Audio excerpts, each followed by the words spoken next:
Et re-bienvenue sur cette deuxième vidéo d'une série qui va concerner la gestion financière. Donc, pour toutes celles qui ne me connaissent pas, je m'appelle Kedorna Lancreux, je suis la fondatrice de F-Zone. Notre but chez F-Zone, c'est vraiment d'aider les femmes noires à vivre plus librement sans le salariat. Donc, on va parler de sujets qui notamment me passionnent énormément, les finances personnelles, la stratégie financière, j'adore ça, l'investissement, le mindset financier. En fait, toutes ces choses qui sont importantes pour nous permettre d'excéder personnellement, financièrement et professionnellement.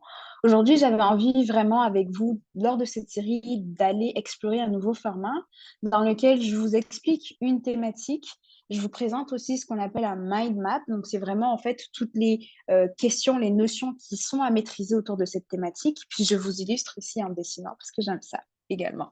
Donc, j'espère que c'est un format qui va vous plaire. Je vais de ce pas partager mon écran. Pour toutes les personnes qui vont nous découvrir aujourd'hui, n'hésitez pas, il y aura des liens dans la description à vous inscrire à la newsletter si ce n'est pas encore fait. Et surtout aussi, dans le bas, pour toutes les personnes qui voudront recevoir ce mind map, donc cette carte mentale, et la sauvegarder dans leur boîte email, il y aura un lien pour que vous puissiez vous inscrire et télécharger cette carte mentale. Voilà, donc je vais de ce pas poursuivre avec la suite de cette explication. Pour les personnes qui n'ont pas encore suivi la première vidéo, je vous mettrai aussi en barre de description. Et là, de ce pas, je vais vous expliquer quand faire la gestion financière. Je vous rappelle, la gestion financière, qu'est-ce que c'est? C'est un moyen pour vous de pouvoir réussir vos objectifs. Alors, je vais remettre la définition ici.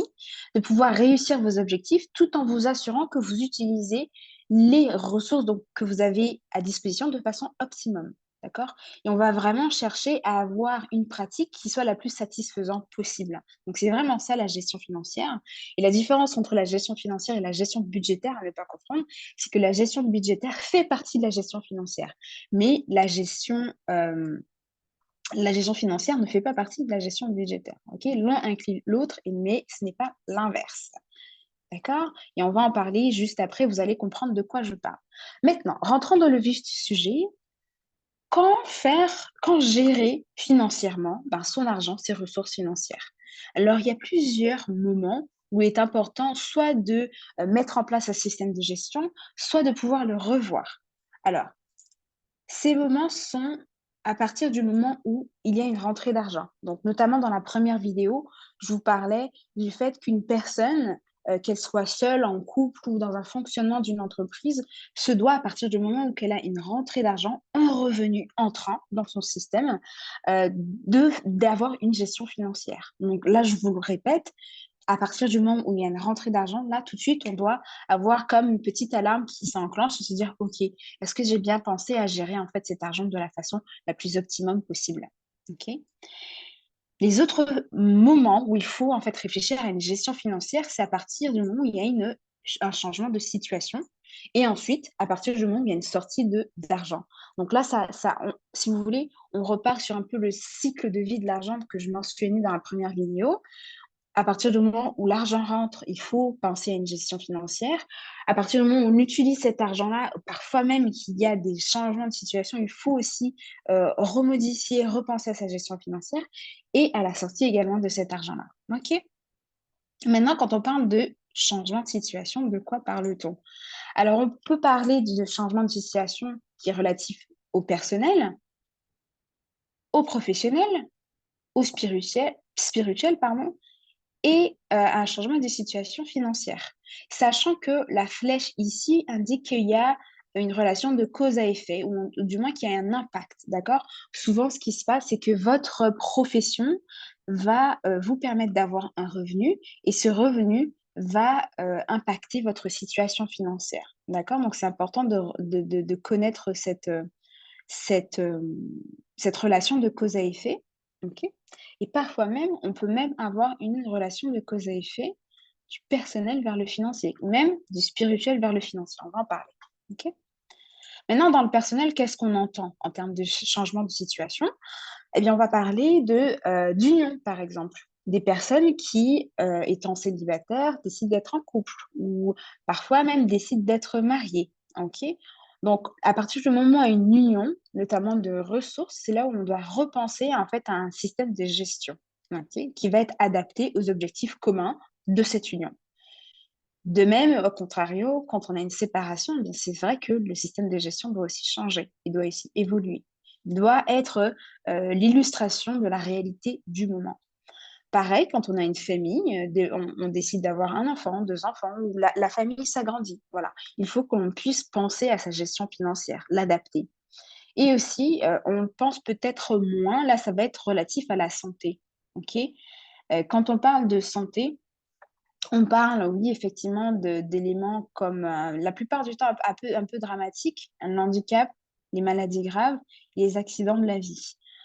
Alors, le handicap, être touché d'un handicap, c'est sûr que ça peut être, relié aux accidents de la vie, c'est-à-dire que vous avez un accident de la route, par exemple, vous avez un handicap, forcément, votre situation personnelle, elle va changer. Elle va impacter possiblement votre situation professionnelle qui elle-même aussi va impacter, la situation financière. Vous voyez? Donc même si ce n'est pas de l'ordre du financier, c'est vrai qu'une situation personnelle peut impacter vos finances. Donc c'est pour ça que, notamment, chez F-Zone, lorsqu'on parle de finances, en général, on ne va pas et lorsqu'on accompagne, nos femmes à penser investissement, à s'éduquer, développer leur intelligence financière et à passer à l'action, on ne va pas juste parler d'investissement parce qu'en fait, c'est juste, la cerise sur le gâteau, si vous voulez.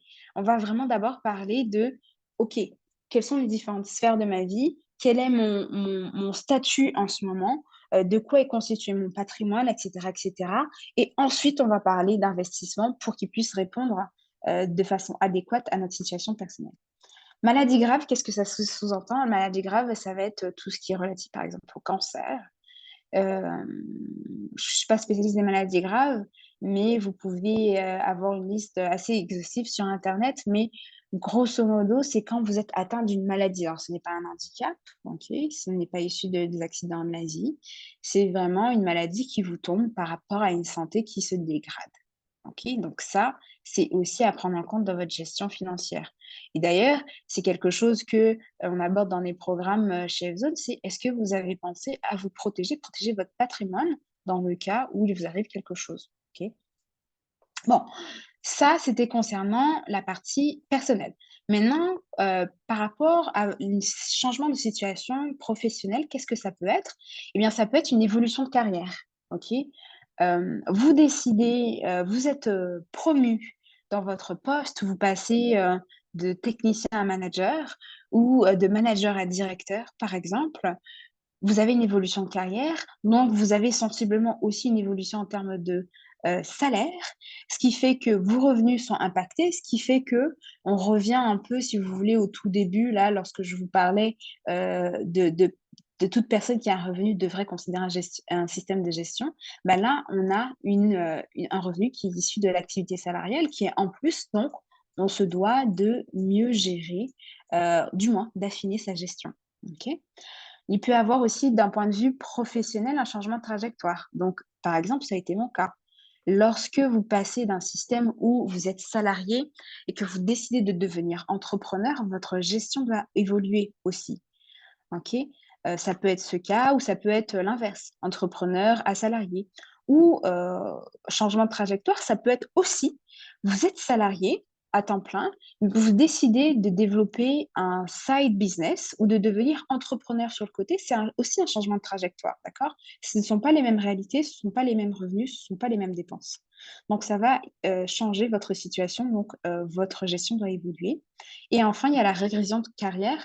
Alors «régression» entre guillemets parce que je ne considère pas qu'on régresse sauf si, peut-être votre employeur si vous êtes salarié, votre employeur vous fait passer d'un rang, N+1 à N+1 par exemple.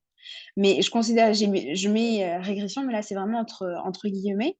Régression, ça veut dire surtout plutôt une régression en termes de peut-être salaire, d'accord? Hem, Si vous aviez peut-être, notamment dans le cadre d'un changement de trajectoire, vous étiez dans le domaine de, allez, je dis des bêtises, de la comptabilité et vous décidez, heu, de changer de carrière et d'aller dans le domaine du graphic design, d'accord? Ce changement de trajectoire, il va être intimement lié à comme on dit en anglais, quote unquote, une régression de carrière. En fait, c'est juste que vous allez peut-être pas prétendre au même salaire et donc votre gestion va devoir évoluer. Passons à la suite, la situation spirituelle. Alors là, c'est peut-être pas quelque chose que vous allez penser, auquel vous allez penser, un changement de situation spirituelle. Pourquoi c'est important? Parce qu'une évolution de valeur va déterminer aussi votre style de vie ici, va aussi déterminer la façon dont vous allez dépenser ou pas votre argent. Je vous prends l'exemple d'une personne qui, ça a été mon cas, qui au départ, étant étudiante, je ne prêtais pas beaucoup d'attention à la qualité de la nourriture que je mangeais. OK? Donc ça veut dire que mes dépenses étaient vraiment, notamment d'un point de vue alimentation, plutôt, on va dire raisonnables, ce que diraient des personnes, dans les quotas et n'impactent pas nécessairement mon budget.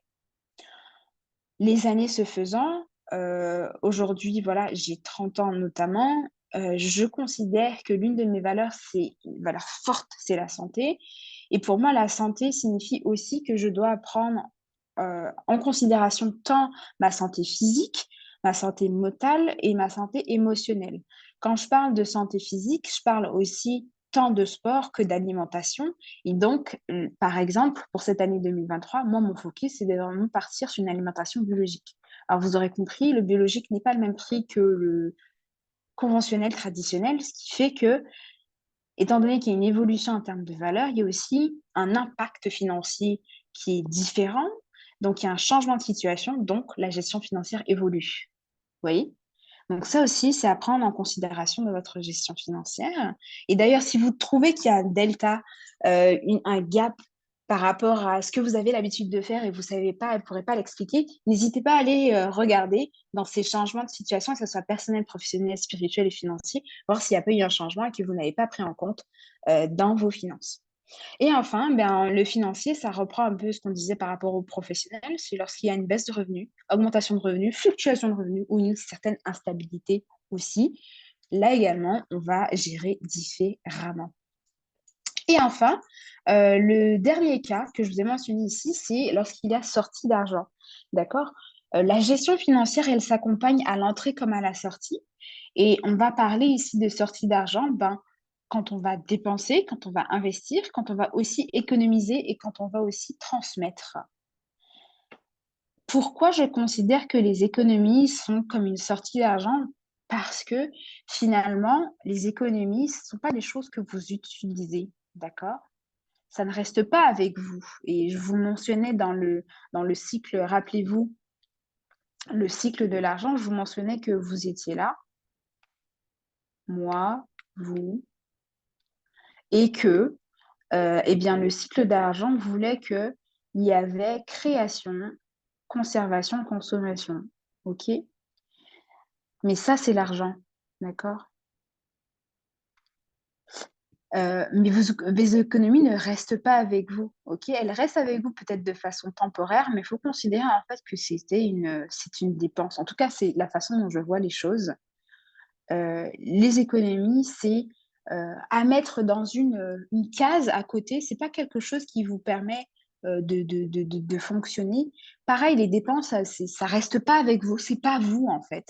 Donc, pour moi, c'est une sortie d'argent. Voilà. Dites-moi d'ailleurs comment vous considérez les économies. Mettez-moi en commentaire, est-ce que c'est quelque chose que vous considérez en termes de sortie d'argent ou est-ce que vous le considérez vraiment dans euh, votre bourse de fonctionnement au quotidien? Mettez-moi en commentaire, je serais ravie de pouvoir vous écouter et vous lire par rapport à cela. Et ici, j'ai mis des petites questions. Peut-être que vous êtes emmené à aussi vous poser. D'ailleurs, si ce sont des questions que vous voulez que j'aille creuser, j'ai mis des questions comme comment identifier si mes valeurs ont changé. C'est quelque chose qui, moi, me passionne en termes de valeurs parce que c'est un travail que je fais annuellement. Donc, si vous voulez avoir des petites billes là-dessus, je pourrais vous faire une vidéo à ce sujet. Et aussi, j'ai mis la question de comment gérer l'incertitude ou j'ai mis incertitude financière, mais ça peut être une fluctuation de revenus. La fluctuation financière, comment gérer ça? Ça peut être sujet à une autre vidéo. Voilà. Donc, aujourd'hui, la vidéo, ça va s'arrêter là. Pour faire un récapitulatif, vraiment, en fait, quand gérer financièrement, ses ressources, eh bien, ça va être à partir du moment où vous avez une rentrée d'argent, une sortie d'argent et également quand vous avez un changement de situation. D'accord? Et quand on parle de changement de situation, on va parler de changement de situation personnel, professionnel, financier, mais aussi, spirituel. OK? Donc si tout ça, vous a plu, n'hésitez pas à me le faire savoir en commentaire. Dans la prochaine vidéo, je vais vous expliquer maintenant comment on le fait. Voilà, je vous retrouve à très vite.